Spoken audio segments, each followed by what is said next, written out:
Welcome to exam सहपाठी। आज के इस क्लास में हम लोग अरस्तू का अपना लास्ट पार्ट कर रहे हैं और इसमें हम लोग देखेंगे अरस्तू के आदर्श राज्य के बारे में, उसके क्या विचार थे अरस्तू के। ठीक है, तो आइए स्टार्ट करते हैं इसको। अरस्तू का आदर्श राज्य के बारे में देखते हैं। प्लेटो ने अपनी पुस्तक द लाज में जो आपका उप आदर्श राज्य प्रतिपादित किया था, देखो इसने क्या किया था प्लेटो ने, इसने एक आदर्श राज्य दिया था किसमें, रिपब्लिक पुस्तक में। ठीक है ना। उसके बाद लास्ट अपने जीवन के लास्ट समय में इसने जो है क्या किया कि एक उप आदर्श राज्य की जो है अवधारणा प्रस्तुत की थी, किसने, प्लेटो ने। और किस पुस्तक में, द लाज पुस्तक में। इसी से प्रेरणा ग्रहण करते हुए अरस्तु ने अपनी पॉलिटिकस की 7वीं पुस्तक में, आपको बताया गया है कि अरस्तु की जो पॉलिटिकस पुस्तक है ये 8 पार्ट में डिवाइड है। ठीक है ना। तो इसके 7वीं पुस्तक में जो है इसने आदर्श राज्य का सुंदर और व्यापक चित्रण किया है। और इसमें आपको इम्पोर्टेंट चीज़ क्या याद रखनी है कि अरस्तु का जो आदर्श राज्य है वो किससे प्रेरित है, तो प्लेटो के द लाज पुस्तक में जो आपका उप आदर्श राज्य उसने बताया था उसी से प्रेरित है अरस्तु का आदर्श राज्य। ठीक है। तो देखिए सेबाइन ने इसके बारे में कहा भी है कि जो अरस्तु का आदर्श राज्य है वही प्लेटो का द्वितीय सर्वश्रेष्ठ राज्य है। ठीक है ना। तो उसने जो दार्शनिक राज्य का सिद्धांत दिया था प्रथम सर्वश्रेष्ठ राज्य में, रिपब्लिक में दिया था। उसके बाद दलाज में उसने उप आदर्श राज्य यानी कि दूसरा अपना द्वितीय आदर्श राज्य जो है उसको प्रदर्शित किया था। और उसी से प्रेरणा किसने ली है, अरस्तु ने। और अपनी पॉलिटिकस में जो है एक आदर्श राज्य का चित्रण किया है। ठीक है। तो इसीलिए सेबाइन का ये कथन आपसे एग्जाम में पूछा भी गया है कि जो अरस्तु का आदर्श राज्य है वही प्लेटो का द्वितीय सर्वश्रेष्ठ राज्य है। ठीक है ना। किसने कहा है, तो इस सेबाइन ने कहा है। अरस्तु के अनुसार शासन का उद्देश्य जो है ये व्यक्ति को उत्तम जीवन व्यतीत करने के लिए साधन प्रस्तुत करना है। तो ये भी आपसे पूछा जा चुका है एग्जाम में। ठीक है ना, कि अरस्तु के जो शासन का उद्देश्य है वो क्या है, तो वो है व्यक्ति को एक उत्तम जीवन प्रदान करना। ठीक है। नेक्स्ट हमारा है अरस्तु के आदर्श राज्य की क्या क्या विशेषताएं हैं, आइए देख लेते हैं।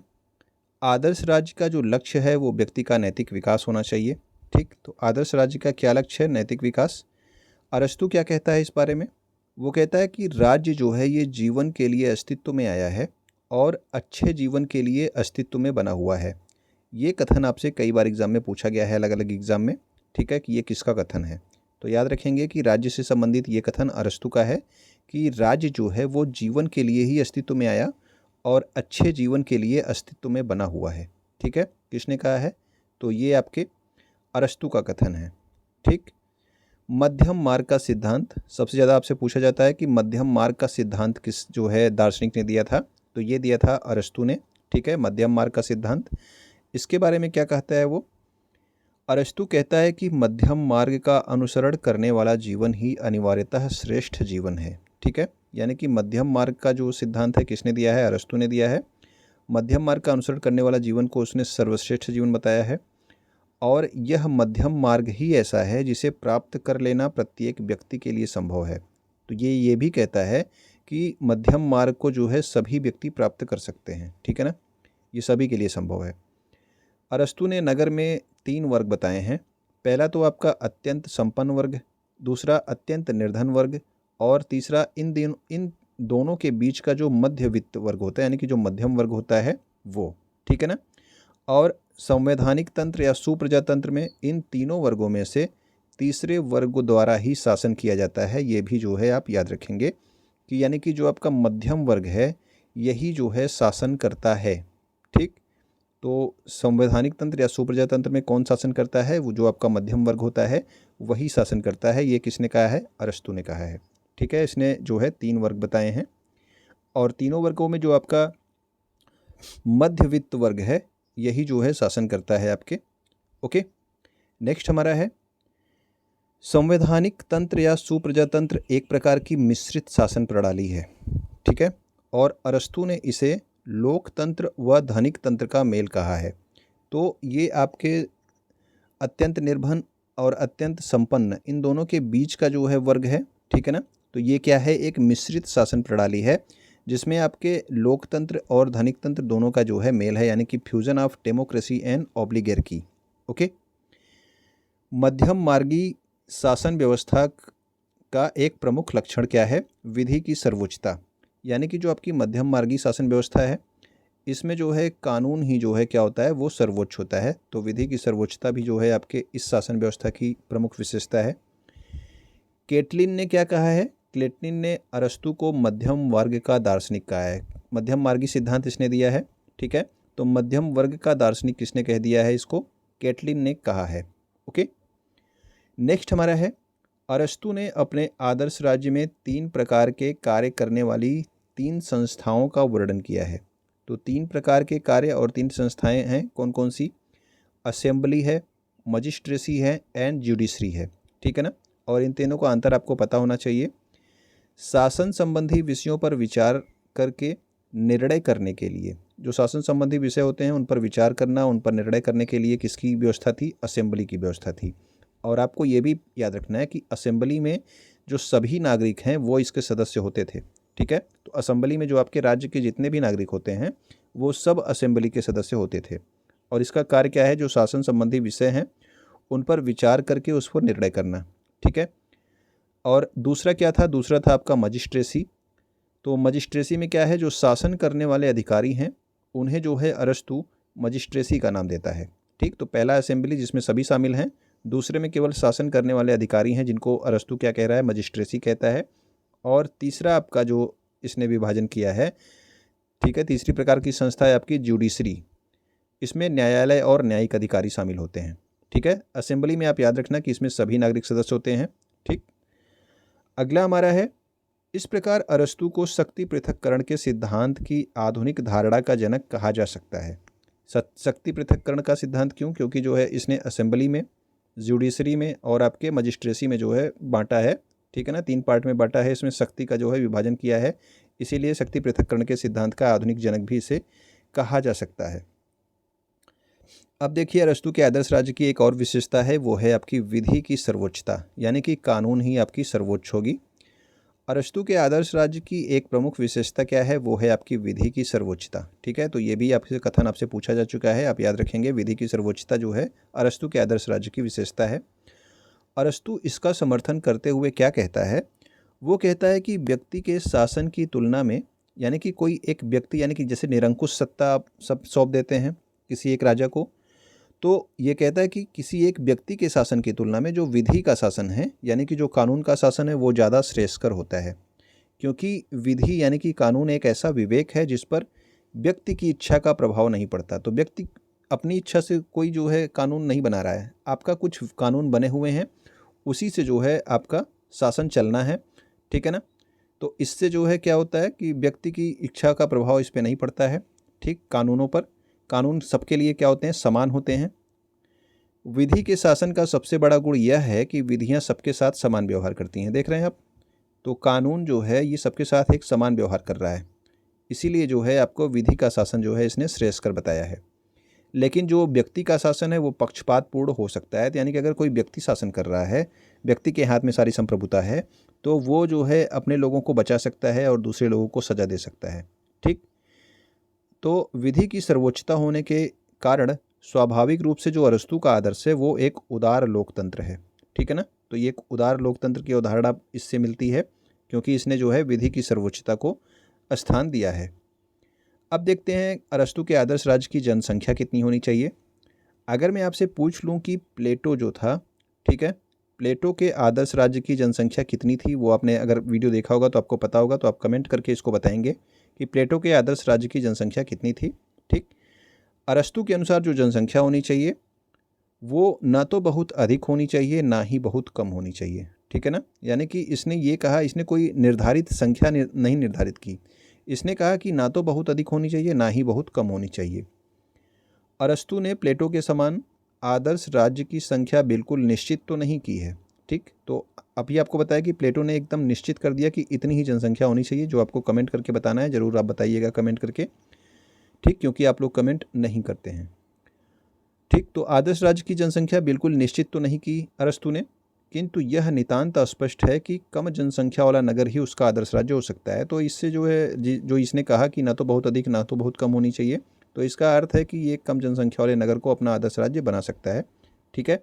तो ये आप याद रखना कि ना तो बहुत अधिक होनी चाहिए, ना ही बहुत कम होनी चाहिए। जनसंख्या के बारे में आपको केवल इतना याद रखना है। प्रदेश या भूभाग कैसा होना चाहिए? ठीक। तो राज्य का जो भूभाग है उसकी सीमा के लिए अरस्तू ने क्या कहा कि राज्य का भूभाग बहुत विशाल नहीं होना चाहिए। ठीक है, यानी कि इसने भूभाग के बारे में भी ये कहा कि बहुत विशाल भूभाग नहीं होना चाहिए, किंतु इसके साथ इतना अवश्य होना चाहिए जिसमें वहाँ की जनसंख्या की जीवन की आवश्यकताएं पूर्ण हो सके। जनसंख्या के बारे में इसने कहा कि ना तो बहुत अधिक ना तो बहुत कम।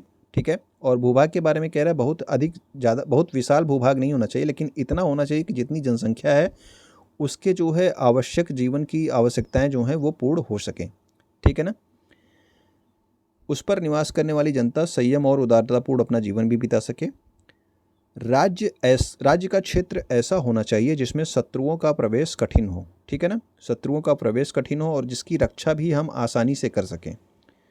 तो ये भी अरस्तू का कहना है। इसके अलावा कह रहा है कि राज्य ऐसे स्थान पर होना चाहिए जहाँ पर जल और थल दोनों मार्गों से आसानी से पहुँचा जा सके। ठीक है, तो जल और थल आप दोनों मार्गों से आसानी से पहुँच सके, आपका राज्य ऐसे स्थान पर होना चाहिए। और जल मार्ग से आपका फ़ायदा क्या होगा कि राज्य का व्यापारिक विकास आपका हो सकेगा। ठीक है, अब नागरिकों के चरित्र की बात क्या करता है कि इसके राज्य के जो नागरिक होंगे उनका चरित्र कैसा होगा। अरस्तू के आदर्श राज्य के नागरिकों का चरित्र। अरस्तू का विचार है कि चरित्र और योग्यता में जनता जो है ये यूनानियों के समान होनी चाहिए। तो यूनानियों को ये सबसे अच्छा मानता है पूरे विश्व में। ठीक है ना, तो ये कहता है कि जो चरित्र और योग्यता है वो यूनानी लोगों के समान होनी चाहिए। इसके पहले आपने जब दास प्रथा पढ़ा था तो उसमें ये भी बताया था, इसने अरस्तू ने क्या कहा था कि जो यूनानी होते हैं वो बुद्धिमान होते हैं, इसीलिए वो दास नहीं हो सकते हैं। ठीक है, तो यूनानियों को उसने दास नहीं कहा था। आदर्श राज्य की एक प्राथमिक आवश्यकता है कि सभी नागरिकों के लिए एक ही प्रकार की अनिवार्य और सार्वजनिक शिक्षा की व्यवस्था हो। देखिए, सार्वजनिक शिक्षा की व्यवस्था जो है इसका समर्थन प्लेटो ने भी किया था। ठीक है ना, प्लेटो ने भी इसका समर्थन किया था कि सार्वजनिक यानी कि राज्य द्वारा नियंत्रित शिक्षा होनी चाहिए। तो यहाँ पे ये क्या कह रहा है, आदर्श राज्य में प्राथमिक शिक्षा एक आवश्यकता है। ठीक है ना, और सभी नागरिकों के लिए एक ही प्रकार की, ये भी इम्पोर्टेंट है कि एक ही प्रकार की जो है शिक्षा सभी नागरिकों को दी जानी चाहिए, और वो शिक्षा अनिवार्य होनी चाहिए और सार्वजनिक शिक्षा की जो है व्यवस्था की जानी चाहिए राज्य के द्वारा। अब राज्य की स्थिति के बारे में ये क्या कहता है, तो राज्य की स्थिति के बारे में क्या कहता है आपका, नगर राज्य में बस्ती के आसपास निम्नलिखित सुविधाएं होनी चाहिए। कौन कौन सी सुविधाएं, सार्वजनिक स्वास्थ्य सुविधा होनी चाहिए, राजनीतिक सुविधा और सैनिक आवश्यकताएं। तो ये तीन जो है सुविधाएं होनी चाहिए आपके, जो इसका आदर्श राज्य है। ठीक है, नगर राज्य की बस्ती के आसपास सार्वजनिक स्वास्थ्य, राजनीतिक सुविधा और सैनिक आवश्यकताएं होनी चाहिए। और राज्य का जो प्रदेश है वो दो भागों में बटा होना चाहिए। एक तो आपका विशेष बस्ती या नगर, और इसके बाद इसके चारों ओर का प्रदेश। ठीक है ना, तो विशेष बस्ती और इसके चारों ओर का प्रदेश, इन दो भागों में जो है राज्य का बटा होना चाहिए। राज्य में विभिन्न वर्ग जो है इसने निर्धारित किए हैं कि राज्य में कौन कौन से वर्ग आपके मिलेंगे। ठीक है ना, तो ये कौन कौन से वर्ग निर्धारित करता है, आदर्श राज्य के नागरिकों की 6 प्रमुख आवश्यकताएं ये बताता है कि 6 प्रमुख आवश्यकताएं, और इन 6 कार्यों को करने के लिए 6 वर्ग भी इसने बताए हैं। तो कौन कौन सी आवश्यकताएं हैं, एक तो भोजन की आवश्यकता है, और भोजन की आवश्यकता को पूर्ण करने के लिए इसने कृषक वर्ग को बताया है। कला कौशल के लिए इसने शिल्पी वर्ग को बताया, हथियारों के लिए योद्धा को। ठीक है ना, संपत्ति के लिए किसको, व्यापारी व संपत्तिशाली लोगों को। सार्वजनिक देव पूजा के लिए जो है, यानी कि सार्वजनिक देव पूजा भी एक आवश्यकता है, और इसके लिए इसने पुरोहित। ठीक है, और सार्वजनिक हित का निर्धारण, ये भी एक आवश्यकता है राज्य के नागरिकों की, और इसके लिए जो है राज्य हित का निर्धारण करने वाले जो निर्णायक व्यक्ति हैं उनकी भी व्यवस्था होनी चाहिए। तो ये 6 प्रकार के आवश्यकताएं राज्य के लिए नागरिकों के लिए बताता है, और इसके लिए 6 वर्ग भी जो है निर्धारित करता है। तो आवश्यकताओं के साथ वर्गों को आप आसानी से जो है मिला लेंगे। ठीक है ना, अरस्तु एक ही व्यक्ति को उसकी आवश्यकता अनुसार 3 कार्य देता है। तो एक व्यक्ति को उसकी आवश्यकता अनुसार 3 कार्य, देखिए 6 प्रमुख आवश्यकताओं के लिए 6 वर्ग इसने निर्धारित कर दिए। और उसके बाद ये कहता है कि एक व्यक्ति अपनी जो है अवस्थानुसार, यानी कि जब उसकी उम्र इतनी होगी तब ये काम करेगा, उसके बाद इतनी होगी तो ये काम करेगा, उसके बाद इतनी होगी तो ये काम करेगा। तो कौन कौन से कार्य ये बता रहा है, व्यक्ति की अवस्था के अनुसार, यानी कि उसकी उम्र के अनुसार। तो ये कह रहा है कि जब नागरिक युवावस्था में हो तो वो देश की रक्षा का कार्य करेंगे। ठीक है, जब प्रौढ़ावस्था में होंगे तो वो राज्य के शासन संबंधी विषयों का चिंतन करेंगे, और जब वो वृद्धावस्था में हो जाएंगे तो वो पुरोहित का कार्य करेंगे। तो ये 3 कार्य जो है मनुष्य को उसकी अवस्था अनुसार कौन देता है? अरस्तु। ठीक है, तो व्यक्ति की उसकी उम्र के अनुसार 3 कार्य दे देता है ये। युवावस्था में देश की रक्षा, प्रौढ़ावस्था में शासन संबंधी विषयों पर चिंतन, और वृद्धावस्था में पुरोहित का कार्य। अब देखते हैं अरस्तु के आदर्श राज्य की आर्थिक व्यवस्था। तो अरस्तु जो है ये किसी भी वर्ग के लिए संपत्ति के साम्यवाद का प्रतिपादन नहीं करता। ठीक है ना, तो संपत्ति का साम्यवाद अरस्तु इसका प्रतिपादन नहीं करता है, इसने इसका विरोध किया था। प्लेटो ने जो है संपत्ति का साम्यवाद और परिवार का साम्यवाद दिया था। ठीक है ना, लेकिन अरस्तु इसका विरोध करता है, ये कहता है कि संपत्ति का साम्यवाद नहीं होना चाहिए। अरस्तु जो है संपत्ति की विषमता को दूर करने के लिए 3 विकल्प देता है। ठीक है ना, कौन कौन से विकल्प देता है? वो ये विकल्प देता है कि भूमि जो है, संपत्ति जो है वो व्यक्तिगत होनी चाहिए, यानी कि किसी एक व्यक्ति का उस पर अधिकार होना चाहिए, लेकिन इसका जो उपयोग है वो सभी लोग कर सकें। ठीक है ना, किसी भू संपत्ति पर जो अधिकार है वो वैयक्तिक होना चाहिए, लेकिन इसका उपयोग जो है सामूहिक रूप से सब लोग कर सकें। ठीक, और एक बताता है कि सामूहिक संपत्ति हो पर इसका उपयोग वैयक्तिक हो, यानी कि सामूहिक संपत्ति सभी लोग की संपत्ति हो लेकिन कोई एक व्यक्ति उसका उपयोग करे। और तीसरा ये बताता है कि संपत्ति सामूहिक हो और उसका उपयोग भी सामूहिक हो। तो सामूहिक संपत्ति का उपयोग सामूहिक ये बताता है, लेकिन इसमें से जो सबसे बेस्ट ये बताता है अरस्तु, वो बोलता है कि भूमि संपत्ति वैयक्तिक होनी चाहिए लेकिन उसका उपयोग सामूहिक होना चाहिए। तो देखिए यहाँ पे ये भी लिखा है कि अरस्तु इनमें से प्रथम विकल्प के पक्ष में है। ठीक है ना, तो इसी को ये सबसे बेस्ट बताता है कि भूमि का जो संपत्ति है वो व्यक्तिगत होना चाहिए लेकिन इसका उपयोग सभी लोग समान रूप से कर सकें। ठीक है, अब देखिए ये बताता है कि स्त्रियों के साम्यवाद भी नहीं, जैसे आपको बताया गया कि अभी आपने संपत्ति के साम्यवाद को इसने नहीं माना था, इसके अलावा जो आपका परिवार या फिर स्त्रियों का साम्यवाद है इसको भी इसने नहीं माना है, जबकि प्लेटो ने दोनों को सही किया था ना। इसने संपत्ति के साम्यवाद को भी माना था प्लेटो ने, और स्त्रियों का भी साम्यवाद दिया था किसने? प्लेटो ने।